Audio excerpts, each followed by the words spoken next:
Hey everyone, I'm Ryan. You're watching 60 Cycle Hum, and this video is going to serve two purposes. First purpose. First things first, right? That's how things go. This is a farewell video for the Firefly 338. It's been a fun journey, but I've been complaining, just moaning and groaning on the podcast about how I have too many guitars around here. And someone heard my cries, and they wrote me a very nice message and made me a very reasonable offer to buy this off of me. And I agreed to it. So after this video, I'm gonna pack it up and I'm gonna ship it out. And it's going to a fan of the podcast, it's going to a fan of the YouTube channel here, it's going to a fan of Firefly guitars. So I'm pretty happy about that. I always love to keep things in the family whenever I can. Quick overview of the Firefly. $140 guitar when they're available on Amazon. I tried a bunch of other Firefly models, and this is honestly the only one I can recommend. I can't recommend the double cuts or the tele style things. I just didn't think they were fun. I think this guitar is fun. I mean, I love that gold finish. It's not always available in that gold finish, but man, I just love that gold. The pickups are microphonic, but in kind of like a charming way. If you're playing at bedroom or house levels, it's no big deal. If you play at gigging levels, you are gonna feed back uncontrollably. So you will need to either pop the pickups or replace them. That's something people do with guitars anyways. Tuning stability isn't fantastic, but it's a $140 guitar when it's available. And it's totally playable. I mean, it's got gritty frets like you'd expect from a $140 guitar. The cosmetics aren't fantastic when you get up close on, you know, the inlays and stuff like that. But it's playable, the bones are there, and it's fun. And cheap stuff should be fun. Otherwise, why are you buying it? So anyways, I'm happy to pass this on to someone who's gonna appreciate it, someone who's, you know, in the family, so to say. So anyways, let's move on to part two, the second reason for this video. What the heck have I been doing with all these super cheap pedals? Where am I going with this? I've got to have a game plan. Those are things I've been saying to myself for the past couple days or week or so. I did a couple of videos. I did a super cheap fuzz shootout, ended up finding the Kuvave fuzz and the Papaya fuzz that I'm big fans of, that shootout. And then I noticed this line of super cheap $20 pedals called K-Mize. The brand is K-Mize. Ordered 5 of them. Did a video, it blew up, you guys love it. You guys bought a bunch of them off my affiliate links, which I super appreciate, by the way. And that's put a fire, you know, under my butt to do more of this stuff. Just in finding 2 fuzzes that I like and finding content that you guys really like, there's no reason why I shouldn't explore every cheap pedal I can get my hands on. So I cooked up a plan. I'm gonna use this battery-powered Nomad board that I have here to be kind of like my Hall of Fame, my trophy wall for the best of the best super budget pedals. And by budget, I'm shooting for $20 to $30. Anything above $30, I'm kind of like, I don't know. I don't know if that's the window I'm going for. I might have to go above that for like a reverb or something like that. I don't know if there's any reverbs that are sub $30. If you know of any, send me links.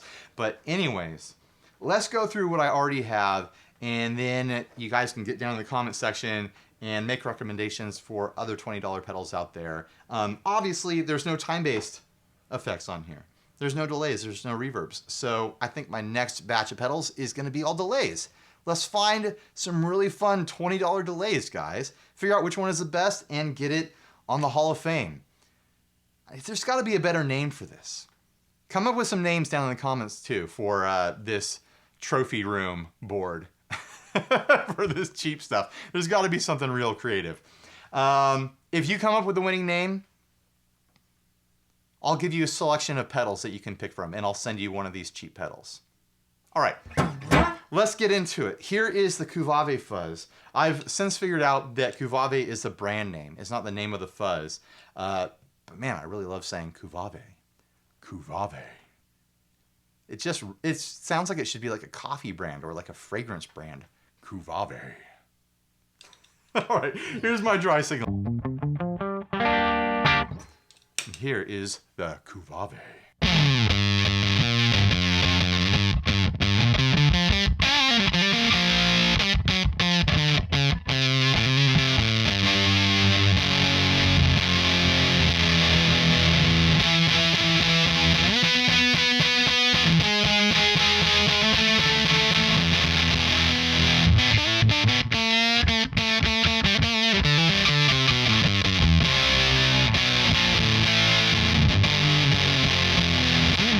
have a tough time believing that I'll be able to find another cheap fuzz that I love more than this thing. As far as I'm concerned, this is like on top of the stack of all the fuzzes, with like probably in my top 4 of all my fuzzes that I've ever owned. I'll have to do a rating. I'll have to do a video where I figure out how this sits with the other fuzzes that I own, because I really, really like it. I used it live this past weekend. Man, it sounded great. It cut through the mix. It plays really well with light drives over it, like I was putting a 250 after it. It sounded great. I just love the character of this thing. Next up, the K-Mize Vintage Phase. It's the only budget phaser I have, but I think it actually sounds really good.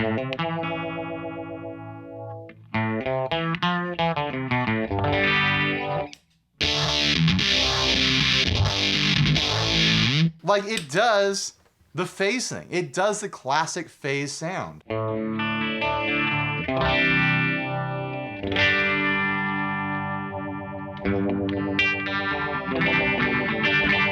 No weird volume jumps or anything like that. It's just a phaser for 20 bucks that gives you the classics. Why wouldn't I recommend this? I think this is a great pedal. By the way, I figured out after the video of all the K-Mize pedals that all this line is a rebranding, a rebadge of all the Joyo pedals, all the super cheap Joyo pedals. But the Joyo pedals are like 32 bucks, and these are 20, and they're smaller, and I think they look better. I love this like two-tone look. They all have the same names and control layouts as the Joyo pedals, so I don't know what's going on there. Does Joyo own K-Mize? Does a parent company own both of them? Did Joyo OEM out the circuit to K-Mize and they put them down into a mini pedal case? I don't know. There's all kinds of different scenarios here that could be happening. Maybe a internet sleuth out there can figure it out. But for the time being, I'm happy that these things are 20 bucks and they look cool. So anyways, on to the Papai Fuzz. I like to call it the Papai because it has a P next to a pi symbol. So you've got to double up that P, right? It's a Papai. By Twin Ote, something like that. This is the one that tricked me because it was $17 when I bought it. And then after the video went up, it turned into a $27 pedal. But still, sub $30. This is a super fun distortion. I don't know if I can call it a fuzz. People are debating that. It makes you think that it's going to be a big muff, and it is very distortion-y, it's very 90s sounding. It might have a big muff at the core of it, but then it's been altered in some way. But no matter what it is, I think it sounds great, especially for sub $30. There's those microphonic pickups.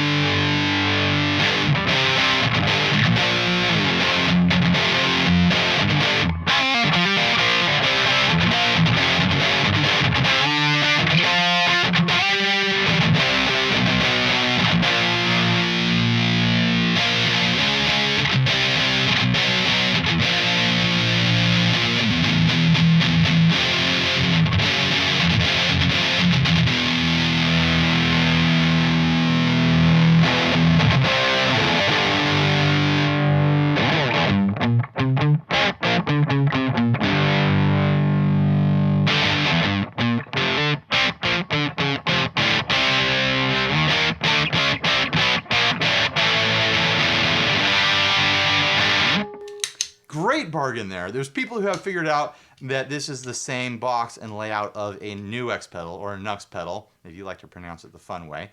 And I think that NUX pedal goes for much, much more. Maybe it's the same circuit, maybe it's not, but no matter, no matter what's going on there, great deal for 27 bucks. Next up is the D250X. I covered this last year. I had the D250 for a long time, which is the original version of it. And then they put a volume control on there, which it sorely needed. And then they put a switch to go from DoD 250 circuit to MXR Distortion Plus circuit. I need to do a video comparing this to those two pedals because I have originals of those two pedals. And I'm big fans of the 250. And, you know, the Distortion Plus has its place in history. But I think these things are like 24 bucks. 23 bucks, something like that. And I think if you're curious about those circuits at all, it's a winner. I really think it is. The only downside to this is that there is a huge jump in the gain knob. Like there's nothing going on in between there and like right there. I'll show you that.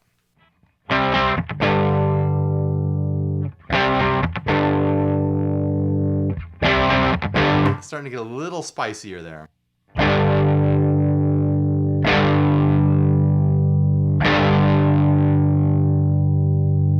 There it is, right there.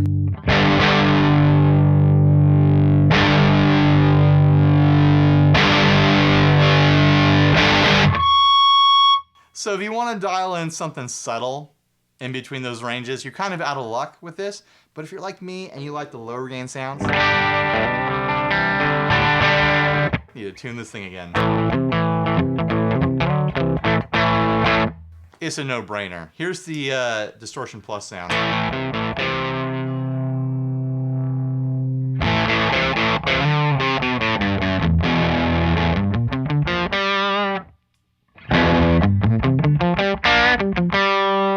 There is a volume difference between the two circuits, but there's that volume difference with the originals as well. All right, let's tune real quick. All right, on to the chorus and the tremolo. These are really just placeholders for me right now. I think the chorus is fine.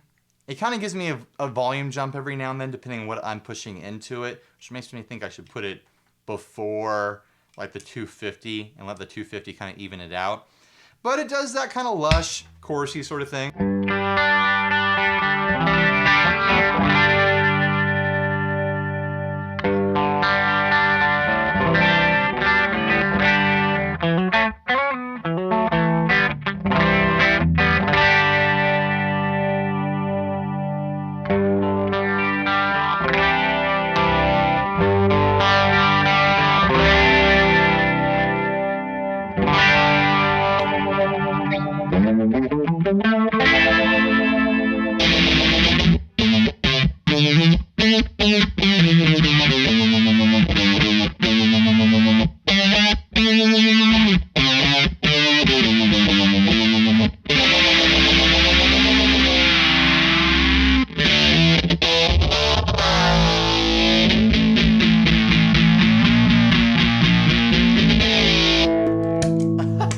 Enough of that nonsense. And then the tremolo. I need to buy a bunch of cheap tremolos to see if I can dethrone this thing. It's all right. It is a tremolo. But there's something about it that it doesn't really vibe with me.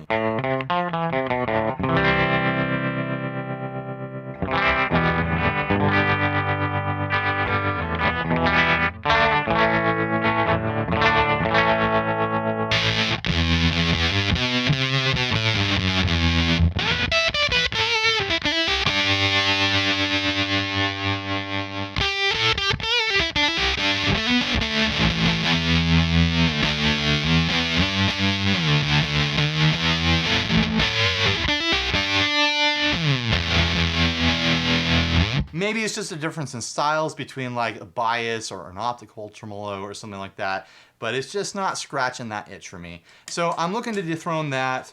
I'm probably not going to keep chorus on this board. I'm not a huge chorus fan, and I doubt that I'm going to be rushing out to explore as many choruses as possible soon. But you never know.